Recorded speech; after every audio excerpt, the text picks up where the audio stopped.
humans connect with story. We like to think that we're rational and that we can make decisions based on data. You can get on LinkedIn and see all these, some of them are grifters. They'll talk about, I can teach you how to make these analytical decisions. But at the end of the day, a lot of things happen because we connect with the story. We buy the brand because we connected with the story, right? Investors invest in the founders because they bet on them that they can figure it out because they connected with that founder's story, right? That's why background matters so much to a founder. Welcome back to the Middle Tech Podcast. You got Logan Jones here, and today I got to travel up to Louisville to talk with a founder that we're all very familiar with in the Kentucky startup ecosystem, and that is Brad Luttrell. So you might remember Brad from a previous episode where he came on and talked about his experience building GoWild. Since that last episode, Brad has made the decision to wind down and close GoWild, which has been a very tough decision, but one that Brad has shared very openly about on LinkedIn. If you've been following Brad on LinkedIn, you've likely seen a lot of what he's talked about, all the lessons that he's shared, which in some ways I view as more important than sharing the successes of building a business. So we got to sit down and talk about all those lessons that he learned. He had multiple 8-figure acquisition offers that ended up falling through. If you can imagine such a gut-wrenching thing, he shared very openly about those experiences and why those deals fell through. So I think there's just a ton to be learned about the GoWild story that Brad shares on this episode. But more importantly than that, Brad did not stay down for long. He got back in the arena and is now building his new company, Prologue, which is helping brands master the art of storytelling. So not only did we get to hear about the story of GoWild, but we got to talk about his new company, which he's now announced and talking about on LinkedIn a lot. We hope you enjoy the conversation. Before we dive in, we just want to get a quick word from our sponsors. Before highlighting our sponsors, we'd just like to state that the views and content shared on this platform do not necessarily reflect those of our show sponsors. Middle Tech is presented by KY Innovation, the Kentucky Cabinet for Economic Development's Office of Entrepreneurship. KY Innovation exists to support and develop Kentucky's startup ecosystem, and we are proud to be supported by an organization whose mission aligns so closely with ours. If you're a founder building in Kentucky, you need to check out the resources that KY Innovation has to offer. You can find more information by clicking the link in our show notes or going to kyinnovation.com. All right, Brad Luttrell, welcome back on the podcast. It's awesome to be here in person with you in your new office here. My new space, yeah. Thanks for coming out, man. Appreciate it. Absolutely. So obviously we've got a lot to talk about between GoWild and the whole story there, and now your new company, Prologue.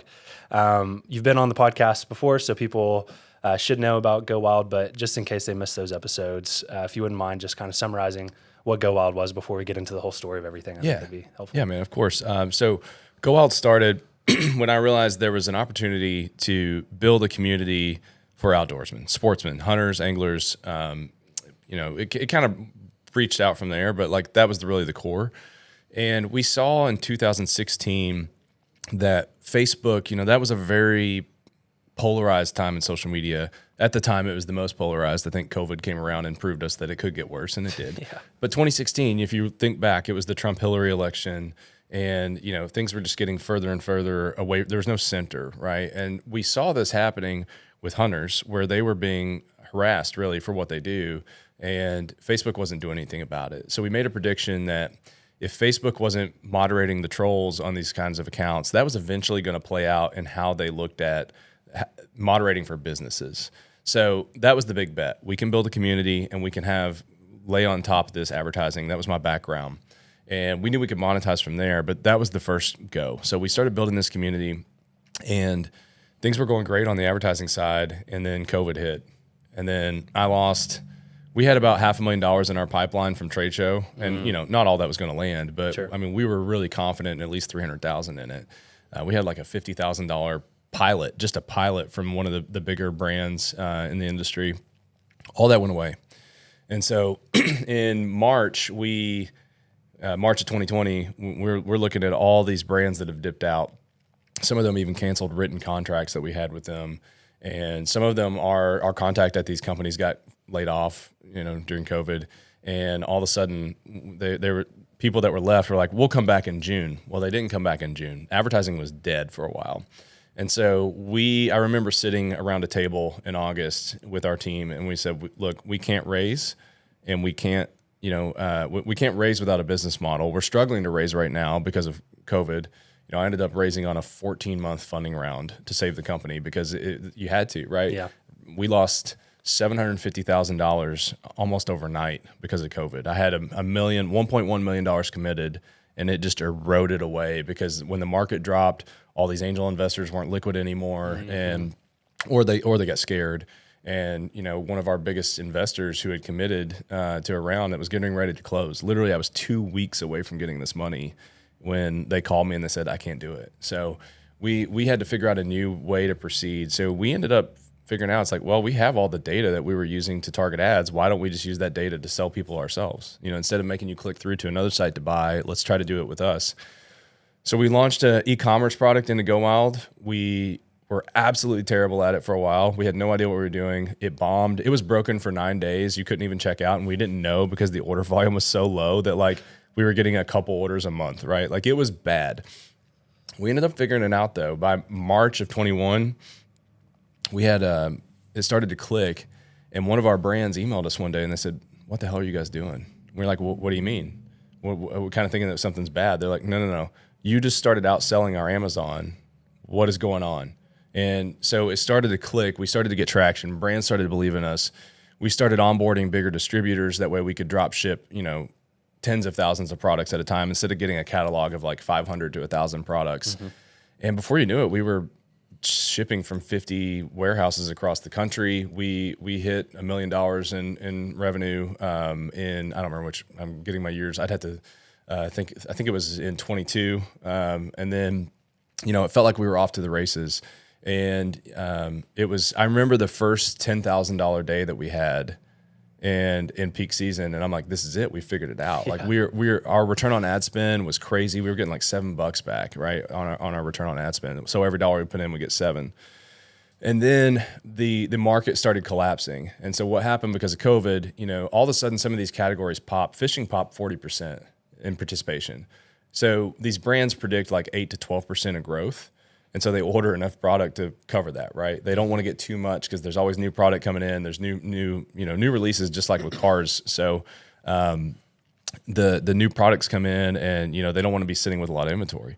Well, when you have 40% growth and only plan on 8%, it creates a problem, right? The other thing that happened was all the factories shut down, and so these brands were kind of stuck, and they ran out of inventory, and everybody panicked. So the manufacturers panicked and they overordered.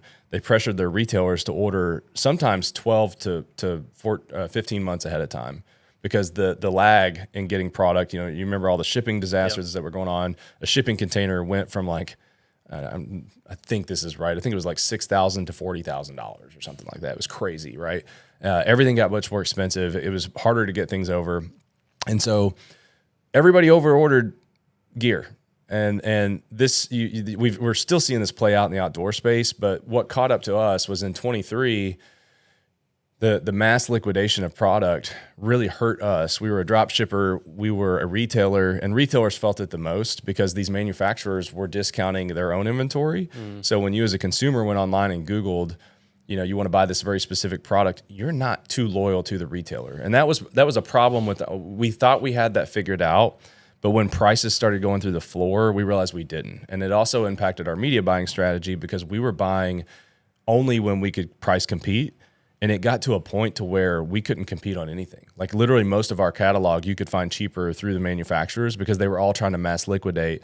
There was at one point, one of the conglomerates in fishing, they flooded the market with inventory and we couldn't sell gear at below cost. And we were violating our agreement with them to even do that, to try to sell, because we actually had some product on hand for that. We were trying to sell 5% below cost just to get rid of the product, to get some revenue traction. I'm trying to fundraise, like our revenue's going down. It's going the wrong direction. When you don't want to show the chart going this way, right? Yeah. Or this way if you're on the camera. So we were trying to do anything to get growth, and we couldn't even sell at 5% below cost because there were better deals on the market from these manufacturers. There was another business in the fishing industry similar to us, killed them. They had to liquidate their entire company. They had $40 million in inventory that was worthless overnight. REI lost $310 million that year. Second year in a row they had a loss. We just saw backcountry.com got liquidated for pennies on the dollar. These retailers really felt the effect of this. Some of the manufacturers haven't done well. There's been a lot of startups in the space that have survived, but they're taking funding rounds that are really nasty. I mean, we're talking $1 million for 6 months of runway and you sold 30% of your company level of bad, right? And so this started happening to us. We had a lot of acquisition deals, and I think we'll talk a little bit about that in a second. But the acquisition got tough because interest rates had surged.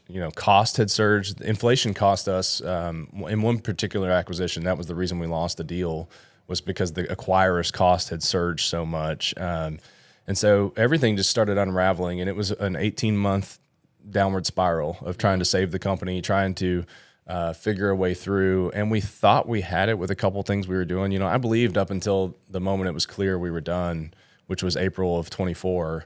At that point, that was when it was like, I know, and that's a hard thing as an entrepreneur, to know when to give up. Because there's been multiple times before that cash had gotten tight. One of my co-founders, Zach, who's one of my best friends and was a great operator, told me multiple times, he's like, man, you're the PG on the credit cards. Like we gotta start talking about wind down, because you're going to get screwed here.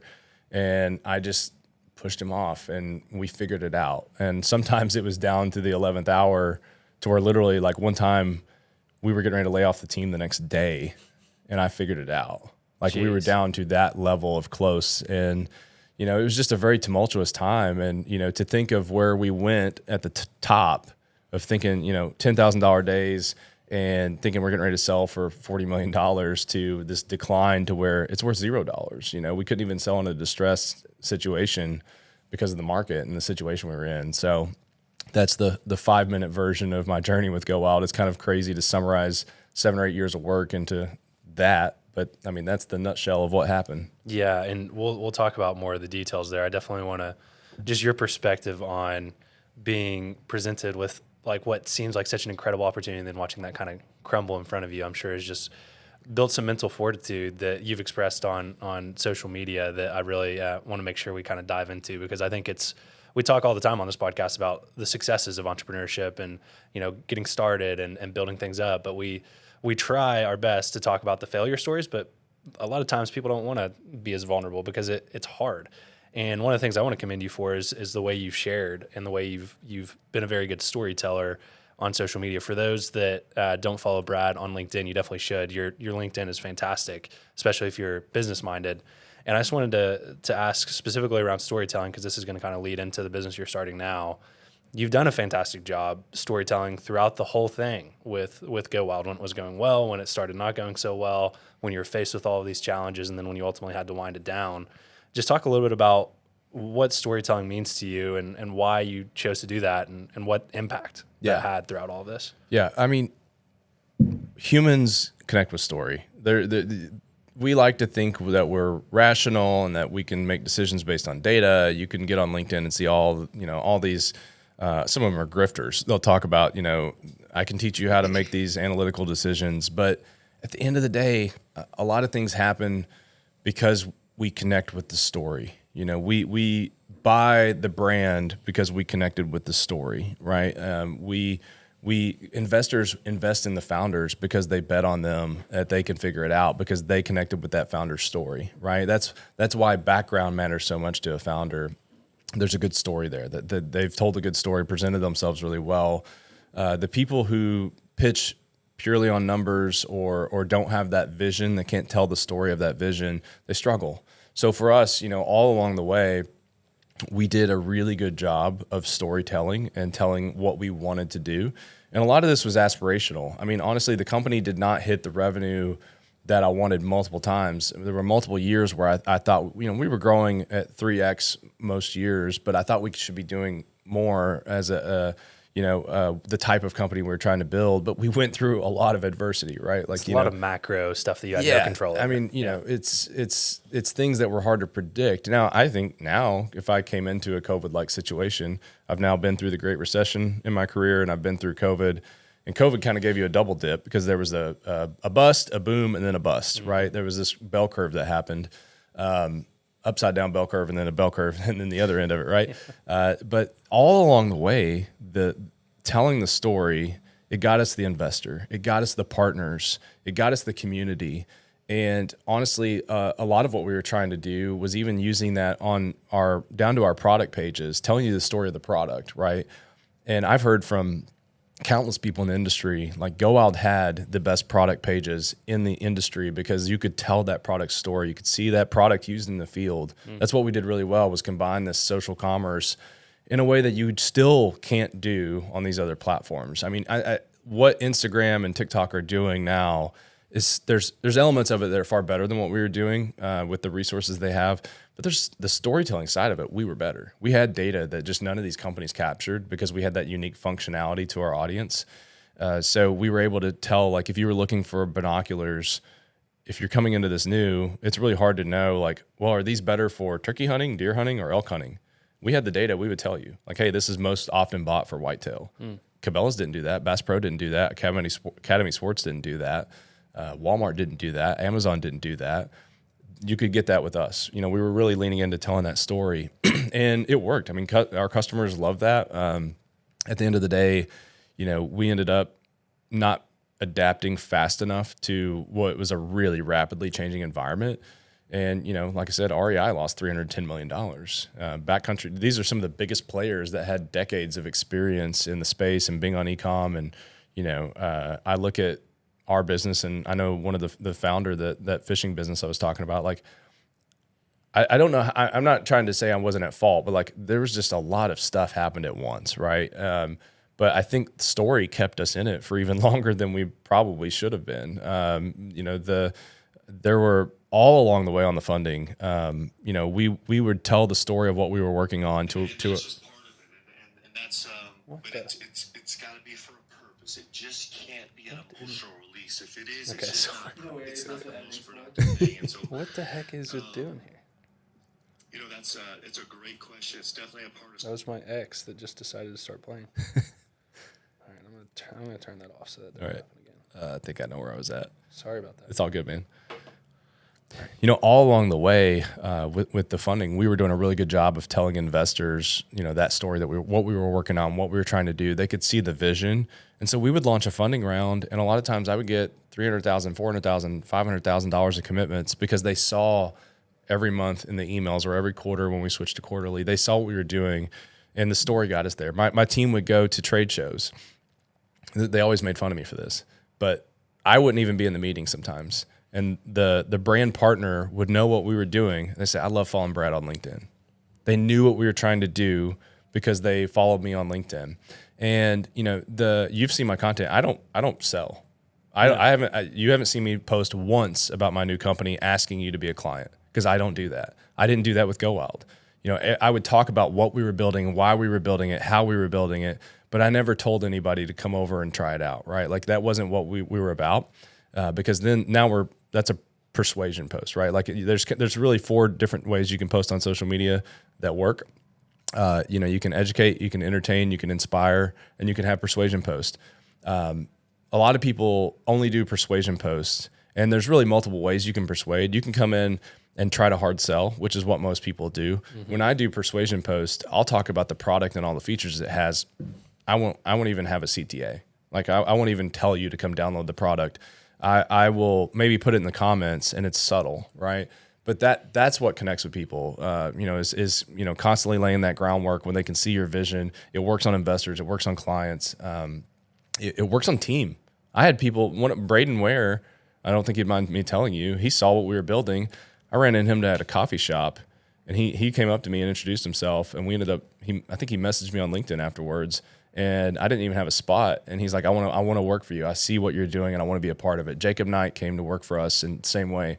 He said, I see what you're doing with GoWild, and I want to work for you. Erica Johnson, who ran our entire member experience and is one of the best customer experience, customer journey people I've ever worked with. You know, she came forward. She'd worked with me before, and she saw what we were doing with GoWild, and she wanted to be a part of it. That happened time and time again.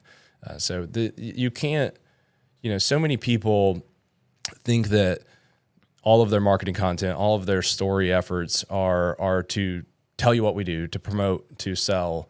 And it's really a lot more interesting when you're talking about why and how, like the hardships you go through and what you've learned, and help other people grow. And then, you're going to resonate. Only 10% might actually be interested in what you do. But to me, like, you can get so much more reach. You can get so much more engagement when you're giving something instead of constantly asking, and that's what most companies screw up, is it's constantly an ask. Log on to any random website, and it's usually very quickly trying to get you into a funnel. That's the whole thing's designed for that, instead of, really giving you an experience, and giving you a brand journey that is not transactional. Amazon's a very transactional experience. Everything's like targeted for that. And a lot of people now are trying to mimic what these huge brands do. But, Amazon is selling widgets. It's a place I don't go there because I love Amazon. I go there because I can order it and it can be at my doorstep in 8 hours, right? It's like it's a different thing that most companies can't achieve. Like, if I was in e-com, like the 2-day shipping thing was horrible for us because it was really hard for us to compete with that. I think at best, our average was a little bit behind it, but the customer has that built in their head that that's the new expectation. So if you're going to, you have to have a good story and a good reason for them to shop through you instead of Amazon, right? Yeah, and when you think of storytelling and you think of it from a business perspective and what that kind of leads to, especially as an entrepreneur, like a good example that I'm thinking of here is you told the story throughout the whole kind of life cycle of GoWild, and you kind of went through all the different ways that benefited GoWild, whether it was employees, whether it was customers, whether it was investors. But because you told that story consistently throughout the whole thing, I feel like you found another benefit. Maybe you were this far-sighted and you knew this is kind of your intention, but you told that story in a way that it now feels very authentic for the path that you're taking your career from here in the next company that you're starting. Before we get there, though, there's another story that you told that I think would be great to tell here, and that is just like the whole dynamic that happened around trying to get GoWild acquired. So you mentioned several. I think you actually just posted this one not a couple days ago, or maybe last week on LinkedIn, about the whole $40 million offer and going and meeting the CEO of this company and going to dinner and everything. Just walk us through that story, because that wasn't the only time that happened. Yeah, let's just say which $40 million time. I mean, most people never get to say that. So just kind of walk us through that story. Before I even say that, one thing that helped me most here is realizing I was very close to being the success story, right? Some of these market conditions aren't there. I do think these exits happen. One of them I know would have happened if there weren't some unique situations. And I've become friends with some of these people that were trying to buy my company, and they still eternally regret the timing. Like, I just spoke to one last week, and they hate what happened to us. For me, they hate that they didn't get what we had. We had something really special, and they could have scaled it in a way that we just couldn't. There was a really pivotal moment for me when my company was failing, and really last summer when I realized I was very close to being the success story, getting introduced. He has an exit, blah, blah, blah. That would have been the same product as what I built when it failed. And the outcome is not what I wanted, but what I did and what I built and the team I ran and, the people's lives that we impacted, all that was the same. Like, it helped me. I don't even know if I'm saying this really well enough to understand like what I mean, but like the outcome did not impact who I am, right? Like, who Brad isn't a guy that exited. That wouldn't have changed who I am. It would have changed my resume, but it wouldn't have changed who I am. I'd like to think that we all are more than our resume, right? Like, I don't really want to be what I am at work, and you and I talked before this for 40 minutes about what we actually like outside of work, right? Music. And there's a lot of things about me that are not that, right? So I think one of the things that I've learned, that if anybody's going through this, and I know there's founders, I just got introduced to a founder this week who's about 5 months behind my journey in closing a company. And I'm going to meet with them and try to help them just get that headspace, because the headspace is everything, and I wasn't in a great headspace at times. At my darkest moment, and I don't mean to say that I would have acted on this, but I had the dark thought of realizing that I had a key man policy, and if I got hit by a bus, the company would be saved. because $2 million would have landed in the bank account. Like, It's crazy. you're where in an your mind effed up goes. spot when you are realizing that the best thing for the company would be to die, right? And I'm not saying that was but that thought crossed my mind. And again, wasn't going to act on this, but like, and I realized in the moment, I'm like, you got to get out of here. Like, you got to get out of this headspace because it is a downward spiral, man. I mean, I'm at rock bottom when I have that thought. We're talking to absolute sharks who are trying to scoop us up for really horrible deals and put us and our team into really terrible situations to take advantage of the situation. But before that, rewind back, coming off of this tale of the success of that $10,000 day, right? Like, all of that was kicked off by us realizing, we think we can build $100 million revenue business here, but maybe we don't need to have a really good outcome. COVID's happening. All of this situation is starting to shift. Social commerce is super hot. Walmart's trying to buy TikTok at the time, at the end of 21 and 22. TikTok is all the rage. We think we have a good bet on social commerce, but we can see that TikTok is getting ready to try to do what we're doing. And now they've done it. But at the time, we were 2 years ahead of what they were doing. And ours wasn't just affiliates. You could buy the product through our platform, right? And we're in an industry that can't do TikTok and Instagram very well because a lot of our products aren't allowed there, right? Knives, even knives on Facebook, have a really hard time. There's been knife companies that were just taken off of Instagram for organic content, right? So like, we had an opportunity and we went after it. And we started working on this in early 22. There was a comp for a company that was in the makeup industry that was GoWild for makeup. Sounds funny, but it was GoWild for makeup. And we had been watching them the whole time. And they sold about 6 to 8 months before we started this pursuit for $40 million. And we had more revenue, a better product, more mature product, a deeper bench on the team, premium talent. Like, we didn't keep anyone that wasn't A+ talent. And so we started working with an investment banker. It was like, let's pursue this. We think this is right for our investors to try to get the money returned now instead of a longer time horizon to try to grow this to it. There's a lot has to happen to go from $1 million to $100 million, right? No doubt. So let's pursue this now and see what we can get, because $40 million seemed like it would have been a strong win. So I went through the whole process. I will tell any founder that's thinking about this, it is so much more work than you think to try to sell a business. Like, all of the prep for the due diligence was months of work. We set a deadline that we were going to fundraise starting on 4th of July. That was our cutoff. If we haven't gotten quality interest on the sale by then, we're going to shift over to raising a Series A. Well, that got pushed because we had a brand come in that was really interested in it. Started having conversations with them. We traveled out to meet them in August. That's the post you're talking about. We sat down to dinner. We had a 6-hour meeting with them. And then at dinner, the CEO asked how much. I mean, it was like a very blunt question. And the investment banker took it, handled it beautifully, like best answer, perfectly. And it's just like $40 million. And I'm like, this is it. I'm waiting to see, like, are we insane? And the CEO's like, okay. And I was like, oh, dude, this is happening, right? This is like, I knew there were risks. I knew, like, I've heard all these stories about deals falling apart, but I'm like, we've got his interest. And he starts, kind of going through what should happen with the board. He's like, I've got a good relationship. This solves a lot of the needs that we're trying to do. We really want to buy versus build.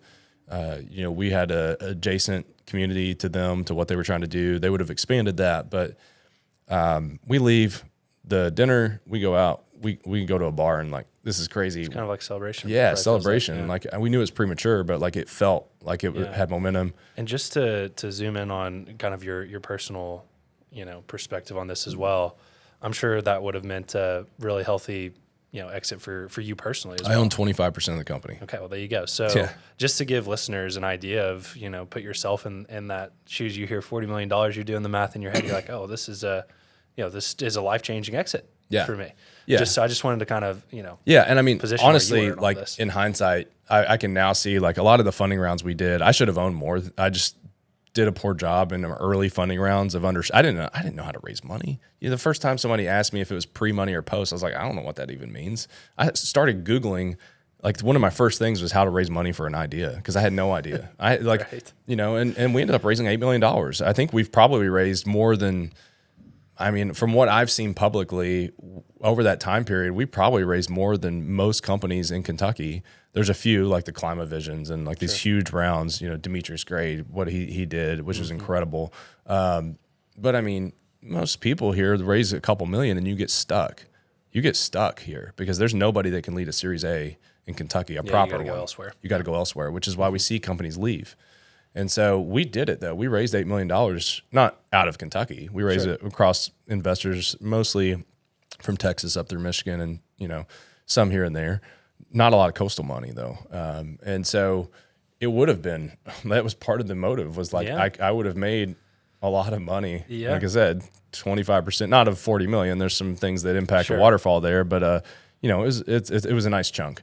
And I watched all that, you know, slip away as this was falling apart. So with that one, the reason I was told was that inflation was killing them. And they also had a new CTO who might have not helped my situation, but I think we could have gotten through that if they hadn't had a 40% increase on their own cost. So that happens. And then we start talking to a strategic partner who wanted to lead a Series A. They were talking about putting $3 to $5 million into our company. And then they put us through 8 weeks of diligence.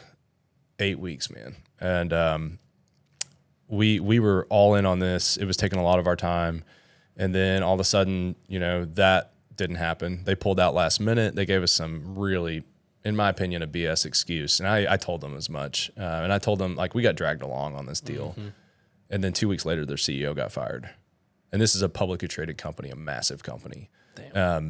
And it was apparent that it wasn't us because the excuse we got didn't make any sense. It just didn't. And then that was the first time we ran out of money, is because I had put all my eggs in that basket. But I was still trying to meet with other investors, but we had the traction here. And so then I had a few weeks to figure it out. My board bailed me out on that one. They met and they bet on me. They believed the story we had told. They believed we could figure it out. And then coming into 23, same thing. Another $40 million conversation. I was told to expect a $30 to $40 million LOI. We had met a bunch. We had done a lot of prep. It didn't happen. And then they ended up partnering with us. And, you know, we tried to figure that one out. And a year later, thought we were going to sell again. A lot of acquisition conversations along the way. But it just was this constant, like, figure it out, go to the top of the roller coaster, and then down to the lowest of valleys. And then, you know, at one point, I thought in April of 23 we were done. And that was the day I told you, like, I on a Thursday was my whole team had figured it out. They knew something was up. I'm very transparent, and I'd kind of like gone into a shell, and I was so sick to my stomach. I realized that, you know, Zach was always telling me, he's like, man, here's the runway situation. You're getting ready to get screwed on the credit cards. He had told me this on Tuesday. He said, we've overextended, man. Like, we can't pay off these credit cards now. And you're the PG, personal guarantee. So, like, it's Brad's name on the cards. It's not GoWild. Like, I'm the one that has to pay these things off. And it was over 6 figures of money on this credit card. And so I'm sick to my stomach for a week. I go home. I actually cried that week. It's the only time I cried in the whole journey. But I went home and told my wife. She had no idea. I hadn't told her. Because you don't think about it. Like, oh, yeah, I signed the PG on the cards. Like, but we have investor money. We have $2 million in the bank. Like, I don't care about a 6-figure cap on a credit card, right? Well, I finally tell her, like, hey, I have 160 grand in debt that is tied to me. And, like, if this goes under, I'm responsible for it. And we were screwed. I couldn't raise any more money. No, everybody was waiting on this partnership to come through. I was in a meeting with an investor at 4 o'clock on Thursday, knowing that at 9 o'clock the next morning, I'm laying off my entire team. And my sales guy texts me. He says, check your email. And I look at the email. We just landed a $700,000 deal. $700,000 sponsorship. And I was getting ready to lay off the entire team. And, like, I teared up from joy on that one. I hit my hand so hard. I was on a call with an investor, and I slammed my hand on the table, and I thought I broke my hand. I was, like, so excited. After the meeting, I went down. The guys were standing there waiting because my sales guy's the one that texted me. and he had bourbon ready to go. You know, like we literally were hours from killing the company. Whole thing, acquisition conversations the next year, was told, I thought we had a $20 million deal the next spring. This time last year, I was flying out to meet with the acquirer. We built a model. I spent 8 weeks working on this again, and it fell apart for reasons on their end. And that's one of the acquirers that like really wanted this. It was a really great fit, and we couldn't make it work. But you know, with that one, April of 23, April of last year, I had a moment where I realized like it was done. You know, we had Zach was doing the whole thing. Hey man, here's the runway, these credit cards, blah, blah, blah. And it was like, okay, we have 6 weeks of runway left. We ended up not landing a partnership that we thought we were going to get. And I went from thinking I had 12 months of runway with the partnership to we had 6 weeks. And so all this, and you know, it was going to be an ugly 12 months, but we could have made it. I could have figured some stuff out.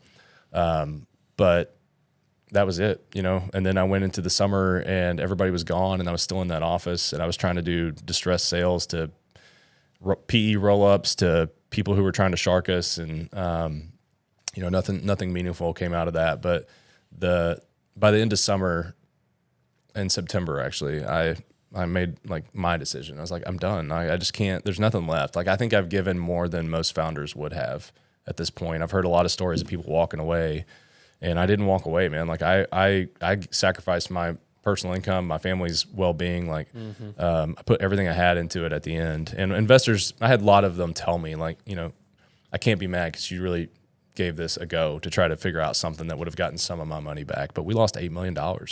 You know, that hurts to tell people that. I know you gave us your personal money, because it wasn't, a lot of that was done on the back of angel investors. It wasn't like I lost some big VC fund who's expected to lose 95% of their money. You know, it was people who really bet on us because I told a good story and they saw what we wanted to do and thought all the way up until the end we were going to figure it out. You know, man. I mean, talk about going through the emotional gauntlet and roller coaster of founding a company. Everyone talks about like, oh, it's a roller coaster and you go up and down. I feel like there is no clearer version of that than your story. And yeah, and I mean, that's just this is a podcast too. You know, if you and I went out to drinks for 3 hours, I could really tell you some stuff. I guarantee. This is the highlight reel. But I mean, it was you know, it was challenging because I had identified as being a startup guy and a founder. It becomes part of your identity. Your company becomes who you are in a way. Right, and I realized that. Maybe on the next round, I don't want that to happen. I don't know if I can avoid it though. Like even right now, people are tagging me on LinkedIn. They're like, Brad's the best storyteller I know. And I'm like, I'm once again back. Now I'm not the GoWild guy. People are kind of rebranding myself, which part of that was what I tried to set up. And I'm not saying like I did some of that by design, and we'll talk about that because you brought it up a second ago. But I don't want to, you know, at the end of my life, GoWild's now going to be a blip, right? Hopefully, unless I die tomorrow, right? It's like, yeah, this company failed and then he got hit by a bus, right? Like, but 30 years from now, that's going to be it's going to be the same amount of time that I spent in advertising, which I now think of as like across 2 different jobs and multiple promotions and all this crazy stuff that we did. I'm like, yeah, I was in advertising for 7 years. That's how I say that. I got fired. I got fired from one job. Like, that's it. You know, I don't dwell on that. And, you know, now this thing that was, I thought going to be my legacy is gone and it doesn't exist and there's nowhere to see it. You can't even see what I did. You can't even, the thing that still exists. And I've had a lot of our community members respond to content on LinkedIn. The cool part has been, they said, you know, you're kind of short selling yourself because I'm going turkey hunting with guys I met through what you did. And, you know, or I'm going fishing with people, or, you know, some of my best friends I met on that platform, they tell me this stuff and it's like, it had real world impact, but you know, at the end of the day, it's going to be just it's a chapter, you know. Yeah. I mean, the other thing that is hard to quantify is it does become part of your reputation and how people perceive you. And that is worth a lot, especially leading into your new company now. So you didn't take long at all, it seems, to come up with your next idea and decide, you know, this is the path I'm going with it. And it sounds like you learned a lot from GoWild that you're now applying to this company in terms of how you're building it and the way you're building it and all of these sorts of things. So talk about, I guess I'm just curious, like what was the timeline of, okay, GoWild is done. How long did you process it? When did the new idea come? Yeah. And then how did that kind of evolve into what it is today? So I started there with my co-founders. We started when the writing was on the wall and the death day was known, which was May 31st. Mm-hmm. When that day was stated, I was like, I got to figure something else out. I refused, out of respect for my investors, to work on anything until I was no longer a paid employee of GoWild or like, a on the books employee.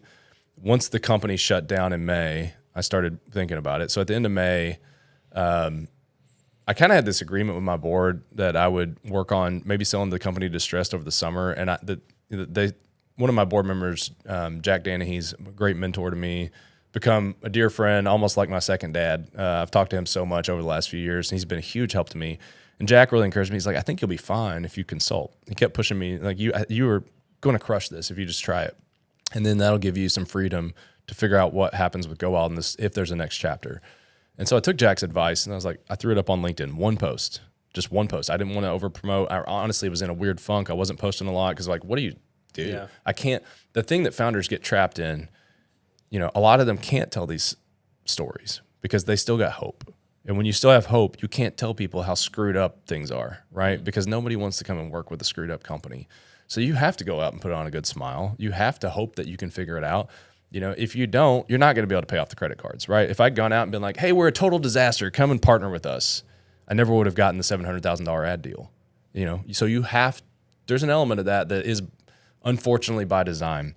But he encouraged me. He's like, it's all out there now. Like, just go see if you can get some consulting gigs. I threw it up, and I had no idea what I was even going to do because my identity was this startup guy. It's like, I don't know who's going to want to work with the startup guy. Nobody's trying to, like, I'm not going to co-found something. What are people even going to want me to do?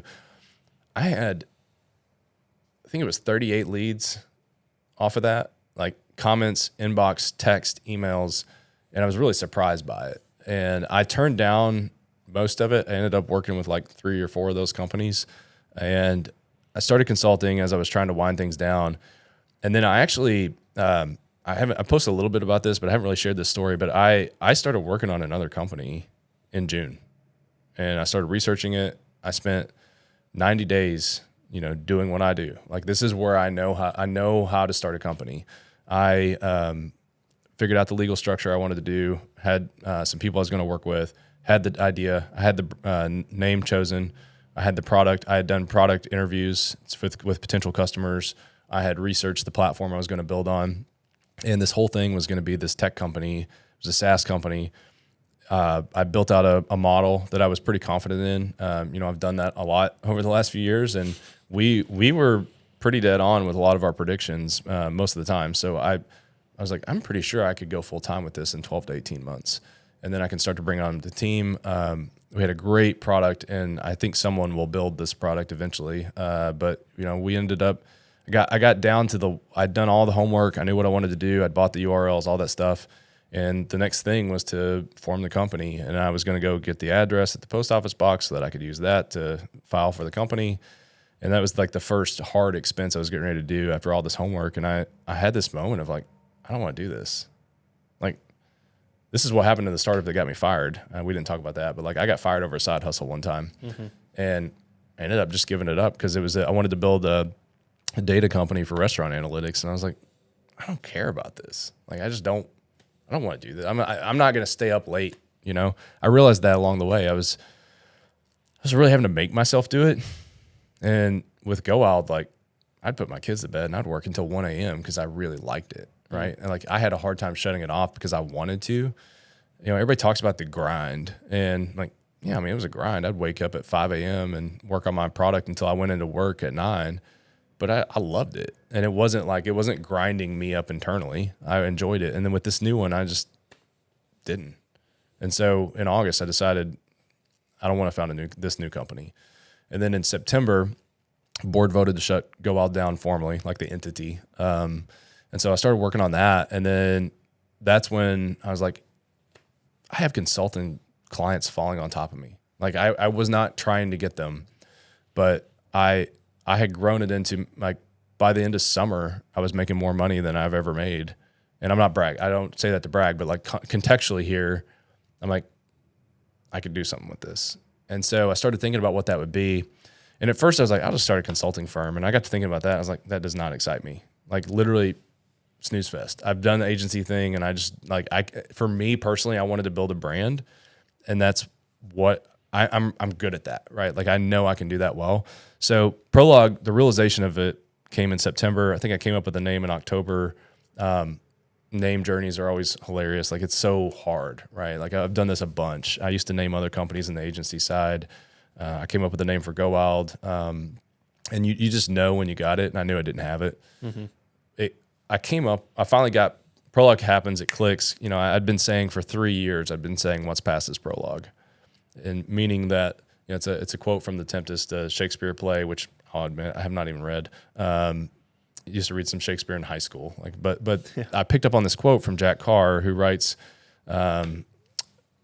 action thrillers. You know, it's kind of like they're fun reads, but it's like a lot of guy stuff, right? It's like a lot of murder. Yeah, but he's a great writer and entertainer. And I used to have him on our podcast at GoWild every now and then. But I picked up this quote from him, and so when I thought of Prologue, I was like, man, I'm helping companies with strategic storytelling. And what is more core to the beginning of a good story than the prologue, right? And I started looking it up. One of my first tests on a company is always, if I Google the name, is it competitive? And like if dictionary results are showing up, you're on a good path, because that was like the first thing that was ranking. I'm like, okay, I can own this. I ended up getting the URL. And then I started thinking about it, and I was like, well, this is kind of an agency. What is that? I don't want to do an agency. I don't want to do creative work. I want to help with strategy. What can I build that is interesting to me? Like, what makes this a brand that I can build and scale? And I've got to figure out a way to get beyond time. Like, I don't want, because if you work for your time, the only way you can make more money is to either put in more time or to charge more. And eventually, if I charge enough, I'm now going to price out the kind of companies I want to work for. And I also don't think I'm a fit to work with like a Fortune 500. I've never worked for a company like that. I've had a lot of partners. We had some multi-billion-dollar partners at GoWild, and I know from what I've seen that I don't want to work with those companies. They're slow turning ships. It's just not, I want to work with companies that are ready to go. They can innovate. They're ready to slash and burn, right? Mm-hmm. So I started thinking about this, and Prologue came about when I realized I was researching white label software that I could potentially add some value to my clients. Like, what can I do here to help me scale? And then it hit me. I had been teaching leaders to use LinkedIn, which sounds like really grifty, but it wasn't. It's been like, I've had a really good results with these guys I've been working with, to the effect of, you know, one of them over 90 days increased his members reach by 3,000%. His engagement was up 1,000%. You know, the total reach was up 2,000%. Like, I'm seeing really good results from this. I was like, that's a product. It kind of hit me that was a product I could sell. And not only that, I could sell that, you know, the thing we always talked about with GoWild, how do we make money when we sleep? Like that's the ultimate goal with that company, right? And for this, I realized like I can make money while I sleep with Prologue if I build a brand. At first, I got to prove I'm a good storyteller, which is when I started planning a 90-day story arc that I leaned into hard starting in September. Mm-hmm. We can talk about that in a minute. You alluded to it a second ago. And then I need to prove I'm a storyteller. I need to have a product I can sell. I need to figure out a way to scale, to bring in other people to help, but I don't want employees. And I need to find a product or a way to do this digitally, right? So I started working on that as the concept. It really took shape like through Thanksgiving. By the end of the year, I had it. I knew what I was doing. And so I've launched now, and most of my revenue, probably like 90% of my revenue are these strategic partnerships, the retainers, right? That's how I'm making my money right now, as a service and providing strategy and some creative work, but mostly strategically helping companies tell their story better. The goal is to, over time, that becomes 10% of my revenue, and 90% of my revenue is the optimization, like getting to a point to where people can come and work with Brad without having to even talk to Brad, right? Like, come in and get my course. You can pay a subscription, And now you're getting, ongoing feedback, ongoing content to where they can take all the things that I've done for other companies, and eventually it'll be proven. I did this for GoWild, but I'm doing it for other companies right now. But they can take and get that feedback. They can run these processes themselves, or they can become a strategic partner, and we'll do a retainer, and I'll help them. We'll kind of guide them. But I really want to build a model where there's a framework, storytelling framework that they can use. It's specifically focusing on B2B, because that's where I see the most opportunity. Like, I don't really want to work with like B2C tech companies, because they tend to have a ton of marketers. They got really smart people. Their growth is already crazy. It's a world where, they may not even be able to tell what I'm doing, because there's so many different variables, right? And where these B2B companies, they're doing $25 million to $100 million to $200 million. They have good, steady growth, but there's some things like their marketing sucks, or their messaging sucks, or they don't even have a marketing team, or they do have a marketing team, but they don't have, they're maybe not creative marketers, right? And so I can come in and like really quickly in 90 days, we can make some tuning. I can learn about their product, interview their customers, and all of a sudden it's flipped. And it's like, oh man, like I've had one of my clients, after we started working with them in October, and with some of the changes we've made recently, they said, holy shit, we feel like a startup again. We feel bold. We feel like what we used to when the CEO, who was the founder, wrote the copy, right? And we got them back and flipped it. And now we're getting, I'm excited because I'm presenting next week a big change for them that I'm presenting. And it basically repositions everything to where their competitors have no answer to the messaging, right? Because it leans on the fact that what we do that's similar to our competitors is just phase one. We have a phase two that no one else can touch, right? Like finding a way to unlock those kind of stories, and then how do we tell that story is the next part of that, go execute. But there's a system there. So I want to build this, and this is a long answer. I don't even remember what question we started on. I'm sorry. I'm getting excited about what I'm doing though, man. I love it. But the goal here is to productize that. So how do I put that into courses? How do I do something valuable? Because there's a lot of crap courses out there, and I do not want to be another guy that's selling something. You spend, 10 hours going through this, and you're like, that was not worth it, right? I haven't had that experience so far in my one-on-one training that I do. Like everybody they tell me things like, I've never thought about content this way. I've never thought about my audience this way. I create a system for them. I give them my system of creating content, and they say, oh, this makes so much sense. Before they sit down and they say, I don't know what to write about, I give them a system that if they execute it, they sit down and they have literally tons of ideas in this system. So I want to take that, and it's going to be what Prologue offers. You could come in and do that on an a la carte, or the goal is to get to a point to where these companies can run a subscription. They get 1 hour or maybe 2 hours of consulting a month, but really it's just kind of helping guide their team on how to execute a strategic storytelling plan, right? So I have an idea for a tech product that would take this even farther, and I could have started there. It's a really cool product. I'm still kind of tempted to do it, but the thing I realized, like, I gotta go raise money. I gotta raise $500,000. I don't have that kind of money to put into a product. Versus what if I start with service, I can fund it myself, right? I'm already actually, like, this week I realized I'm already close to probably being able to do that if I wanted to. I could probably, I'm going to take a little bit less in myself, but I could probably put some of this cash flow into building a tech product. And a huge realization happened for me when I was looking at all these SaaS companies. A lot of these SaaS companies, a huge chunk of their revenue is service. You end up building a product that people subscribe to, but then the real revenue, or at least I've seen as much as like 30 to 60% of these companies' revenue is coming from service. So I was like, I'm just going to start on the service because I'm getting more leads than I can even handle because of my LinkedIn. Yep. It's all on LinkedIn. Done over six figures of revenue since June on LinkedIn. That's powerful. Yeah, but it's because I've never asked anybody for anything, right? Like, it's people follow because they were inspired, they were educated, or they were entertained, right? I would definitely post on the entertainment side from time to time.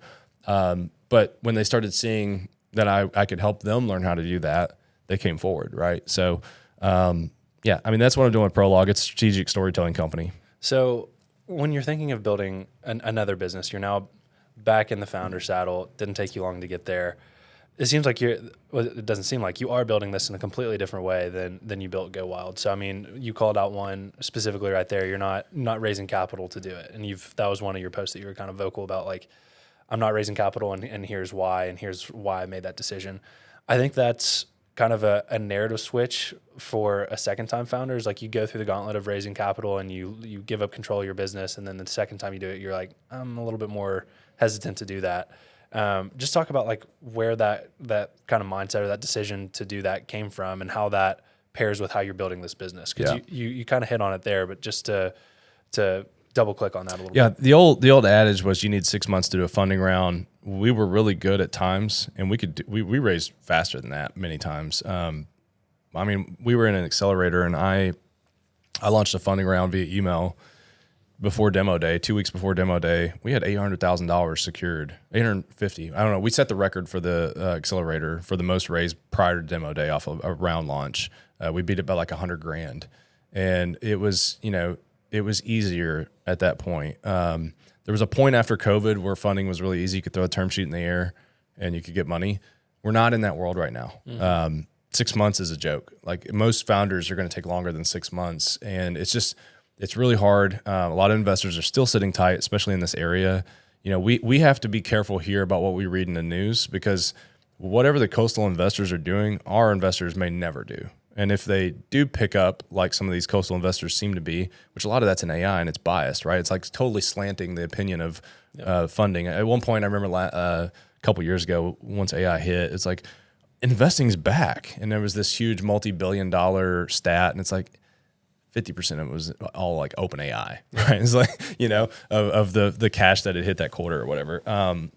So, we have to be careful about how long it would take to do that anyways. Like if I went out and tried to raise money for that product, now that's what I'm doing. Like I'm now raising money. I'm not building a company. And over time at GoWild, I did realize like I'm good at raising money. I'm good at building pitch decks, but you can become better at building runway, laying the concrete to get runway than you can actually building the plane, right?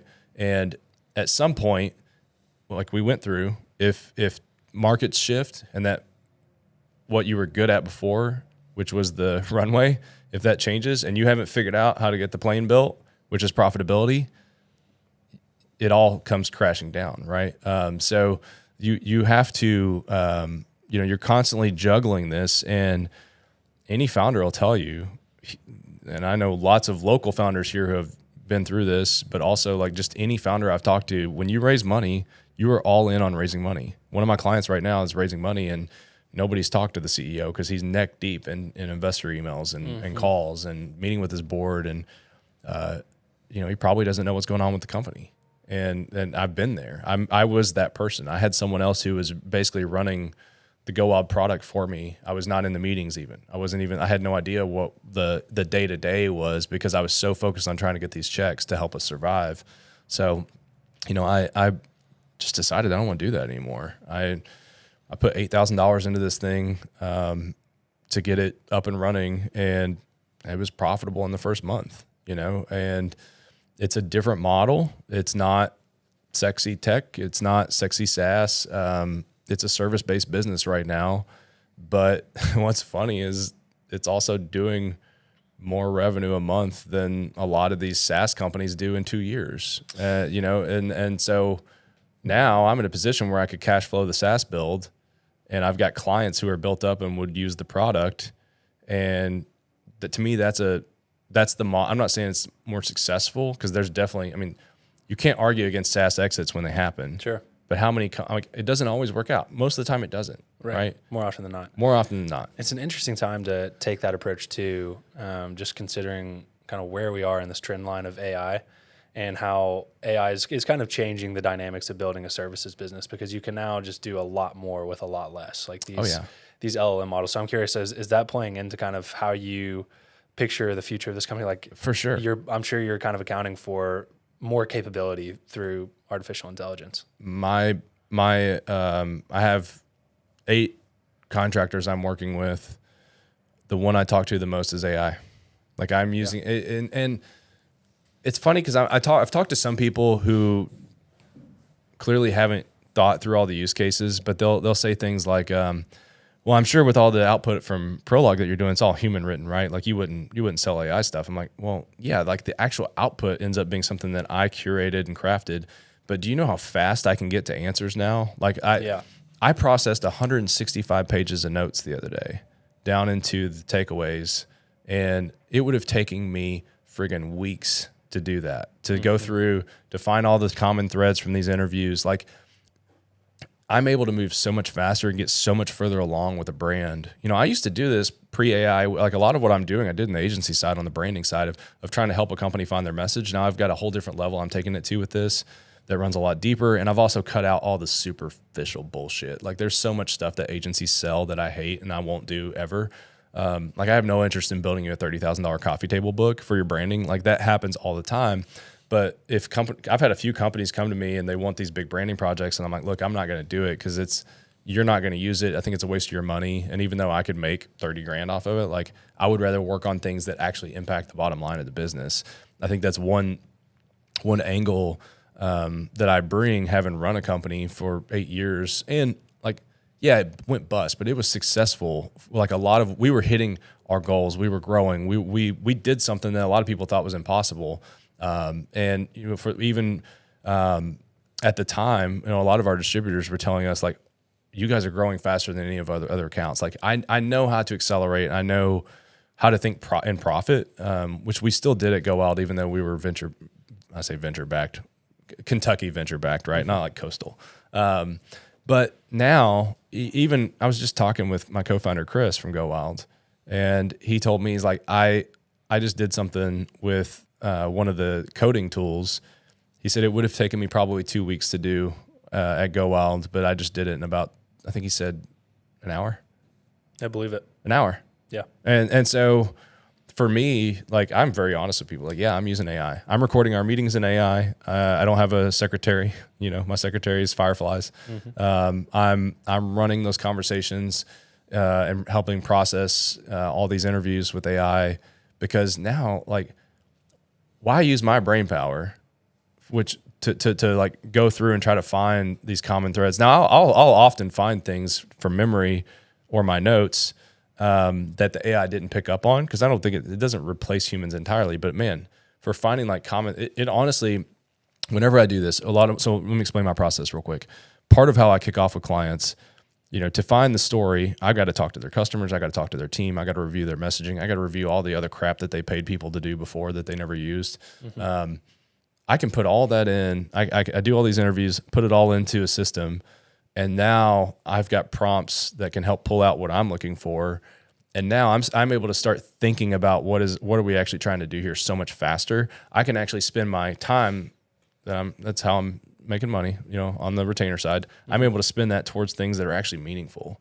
And so like, I'm not ashamed of the fact that I'm using AI. I'm also exploring it for writing. And I think like all these AI posts, like you can tell it's AI because it has an M dash in it, or it has emojis. And it's like, look, man, I've been using emojis and M dash for like 10 years on the emoji side, forever on the M dash, right? Trained copywriter from journalism. Everyone used the M dash. That's not a thing. But I am finding, you know, everybody thinks they can spot AI posts, but I've actually experimented with this and I've trained it on my own voice. Now I will say, like, all my LinkedIn stuff I'm putting out, it's me. Like I'm not getting to the point, like I don't have a problem writing, but I'm trying to figure this out for my clients, because a lot of the clients I work with don't have a writer on the team. So I'm trying to figure out how can I build a system for them. And I sent my co-founder a post the other day that I built with AI, because it's trained off of Brad. It knows me from my newsletter. I sent it to him and I said, would you have known that this was a bot, or that I used the GPT to write this?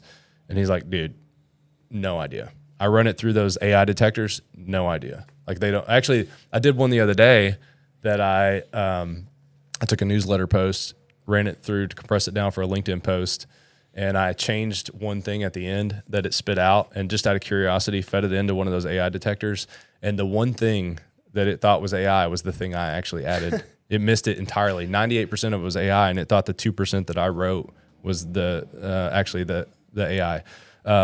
So I'm a big proponent of it. I don't really see the concern. You know, I mean, the concern is the jobs, right? Like I have a friend who just got laid off as a copywriter. And I'm pretty sure they're trying, they gutted their creative team. And I think they're trying to do a lot of it with AI. They kept one writer. And so, you know, I think that's going to be the thing we got to figure out, but I'm not worried about it. It's not replacing me. Like, Right. I mean, somebody said the other day, they mentioned my competitors at Prologue. I'm like, I don't have any competitors. And I don't, you can go, people aren't like, we should fix our story. Who do we get? They see what I'm doing and they're like, I want to work with Brad. That will change over time with the company as we scale. But like right now, it's just helping me be organized. It's helping me have a better process. Like, I don't care to share this stuff because it's like, yeah, none of my clients were like, oh, we were thinking about hiring an agency and we saw that you are doing this. It's like they're coming because they saw Brad. I had a guy reach out. He said, I've been following you for 3 years, just liked what you did. And now that you're like someone I could actually work with to learn this, I want to do that, right? Like that's what it's all about. I've told the story. They've seen me tell stories. They know I know how to do this. So Yeah, it gets me really excited. I've started using it a ton for now that I'm full-time on Middle Tech and Develop Lex stuff.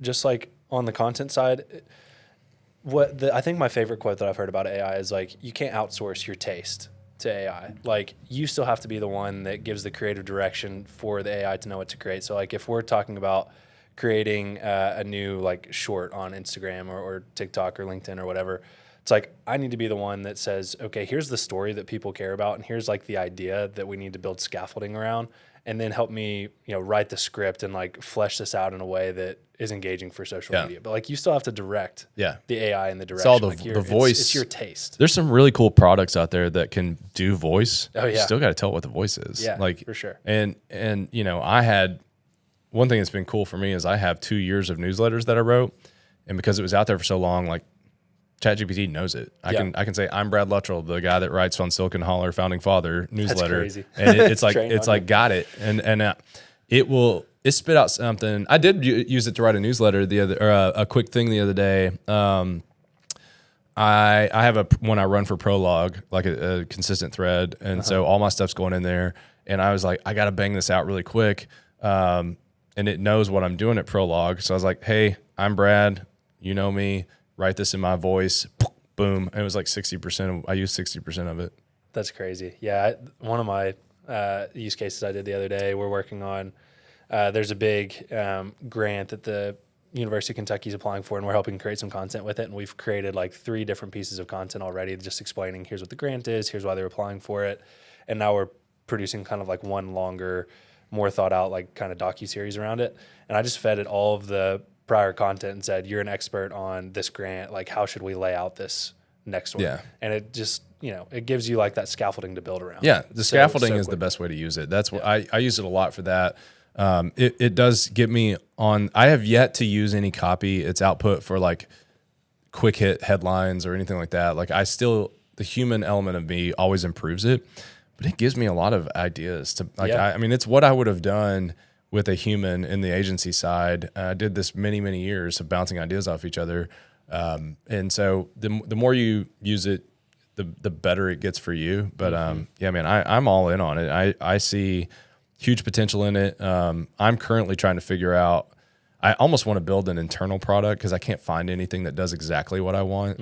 I don't know. I've noodled on possibly doing that before I even get to a point with like building my customer facing product, because I think I could honestly cut down even the contractors I need to do what I'm doing with something like that. So yeah, interesting time to be building right now with apps like Replit and Replit, however you say it. But yeah, just an exciting time to be like experimenting around with business types that people might have written off of like, there's not enough revenue there. There's not enough multiple there on your revenue, whatever. Yeah, I think there's a lot of conversations about like how fast it's going to destroy everything. But I mean, there's industries that are going to, part of what I'm focusing on, like a lot of these clients I'm working with are not going to replace me with AI anytime soon. Like they just, I want to work with boring businesses because there's so much opportunity there. I can come in and make a lot of impact for them quickly. And these tools help me do that. So like, why would I not use them out of protest? Like, oh, the robots are taking over. It's like, well,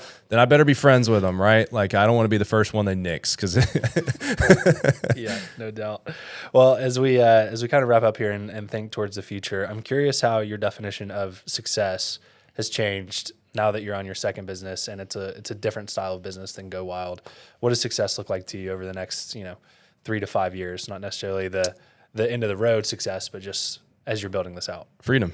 So it's all one thing I looked at with GoWild. Our first acquisition inquiry came in 2020, and at that time, that's also a crazy story. We'll save it since we already did that round. But I built out a waterfall for me personally, and so what that looked like was I took projected first payout, projected earn out, and I put it would waterfall over into my personal finances, and it had everything I spend money on, and then what was left every month would go over to my savings, my investments, and it's dynamic. I can change my return. So when I first started doing this, it was like default 7%, right? 7% return in the market. It's higher now as I've learned to be a better investor, but the thing I did that all through the last 2 years with GoWild as we were talking to investors. And I don't want to make it sound like this was a lot of time. If any of my investors are listening to it, like I had this model and I just boop, boop, done. Like I knew what I was going to get. And I usually would on the earn out would cut it in half because I've heard the horror stories. It's like, I just kind of assumed. And so, but I could see, I was looking at my, my net wealth personally, and I was looking for the point to where my investments were throwing off enough to where it's like, okay, I can live off of my own cash, right? Like the interest I'm making is enough to where I could retire. And obviously, like the more cash you have, you can start to make other investments, whether it's real estate, startups, whatever you want to do. There was a point where I'm like, I could retire at the peak of what I thought we were going to sell for. I was like, I can retire after this, right? Like I can play this well enough. People talk about you can't live off $5 million. It's like, if you just go spend it all. But if you know how to invest, like even mediocrely, mediocrely, is that a word? Sure. If you're just throwing money in the market with a wealth advisor, you're going to do fine off $5 million. That's a lot of money, especially living in Louisville, Kentucky, right? So the thing that's interesting about this is at the very end, it's no more $8 million payouts, no more $5 million payouts, no more $2 million payouts on the table. It's a distressed deal. And it was maybe $500,000 payout. And I started looking at this, and the interesting thing I was looking at was the return, the compounding return that it had on my waterfall. And I started looking at it, and I'm like, 10 years down the road of what $500,000 really was. And I started thinking about, I just went boom or bust on something. I made a startup salary, never paid myself 6 figures. I did this, grinded hard. And to the point with inflation, I was making less money at the end on the same exact salary that I had in 2018.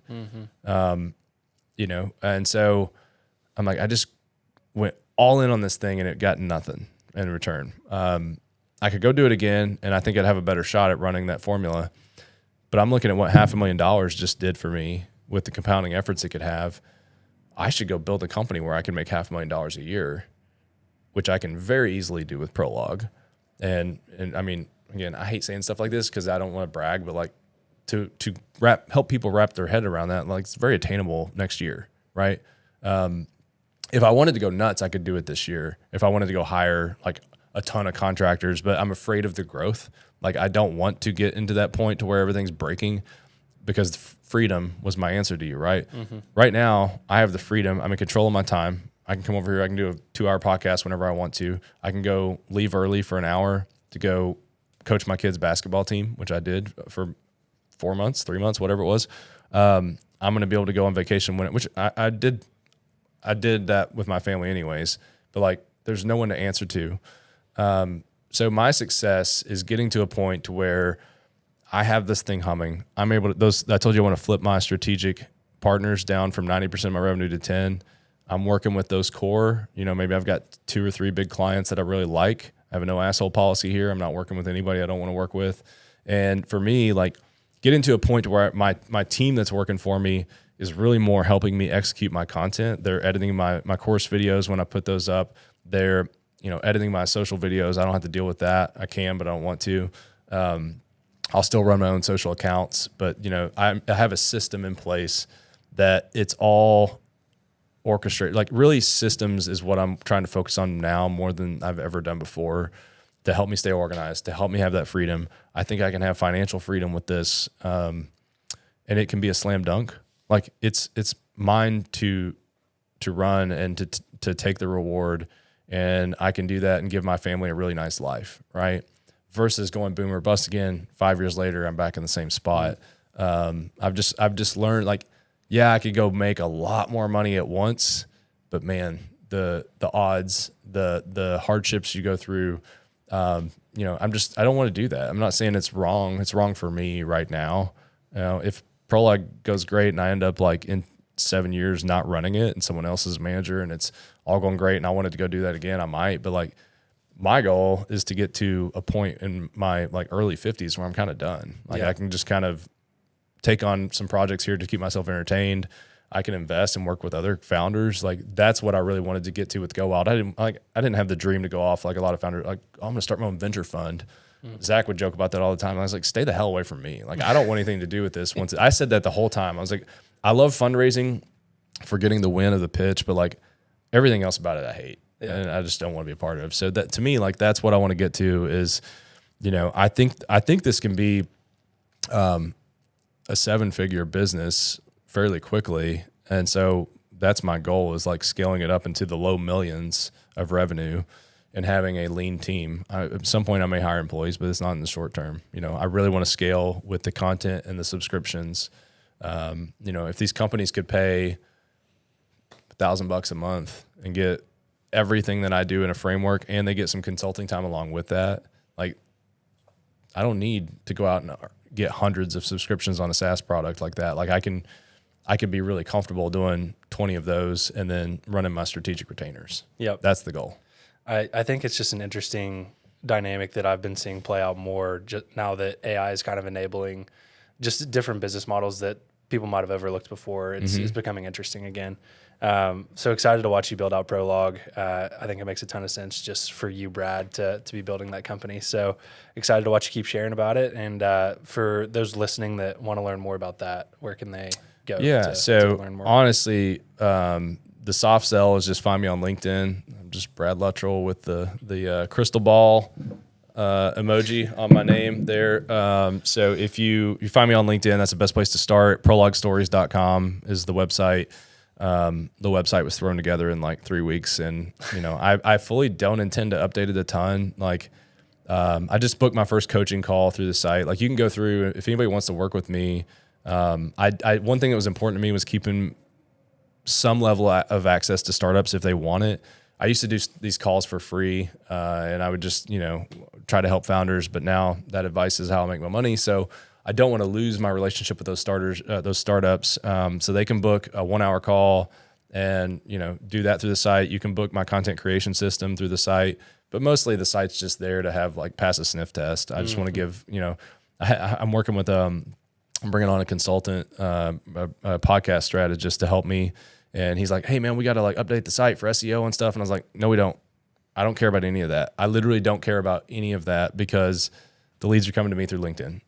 That's where I'm getting the business. Like I'm turning down more than I'm actually taking. So like, I'm not going to go spend my time and my resources on SEO and that kind of stuff. And a lot of people, I've had people tell me I'm dumb. One guy told me I will fail because I didn't go out and squat on all the Prologue handles on TikTok and all that stuff. And I'm like, you don't get it, man. Like, I don't care. He said, your competitors are going to go claim those spots or those handles and, you're going to regret it. And I'm like, let them. If they want to go use my name to try to talk, like I'm the brand. I'm not worried about that. Like I know my channels that are important. It's not TikTok. It's not Pinterest. Like I've got what I want and I'm going after it with a totally different mindset. It's just some people, investors call this a lifestyle business. And it's honestly sometimes used as an insult because it's not going to be this next thing. It's not the next Uber. And it's like, no, man, I'm not trying to build the next Uber. I love it. I love it. Well, awesome talking to you, Brad. As always, thanks again for coming on and joining us. Thanks, man. Thanks for having me. It's always fun. Absolutely.